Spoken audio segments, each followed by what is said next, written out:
Alam mo, kapag tumatanda ka na pala, mas magiging priority mo na yung peace of mind. You will realize na mas okay pala yung tahimik at hindi lahat kailangan patulan. Not all arguments are worth it. Natutunan kong napipili rin pala yung katahimikan. Wala namang nagsimula na magaling agad. Lahat naman nagsimula na wala ding alam. Kaya aim for progress, not perfection. Mas mabuti nang nagkamali ng ilang beses, at least may nasimulan, kaysa hindi nga nagkakamali pero wala namang nasimulan. Drop agree.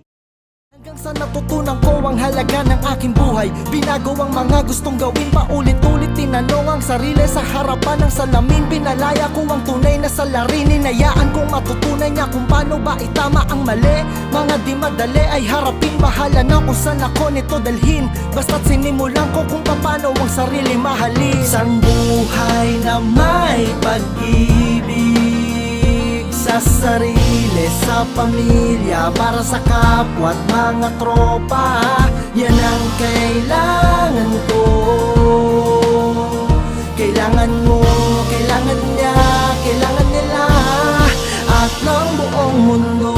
Natuto ng sarili mahalin at gamitin sa tama ang pagkataong matalim. Ang bawat aral ng buhay may nabuti na lasapin. Mahirap man o madali, walang tangge na kagatin.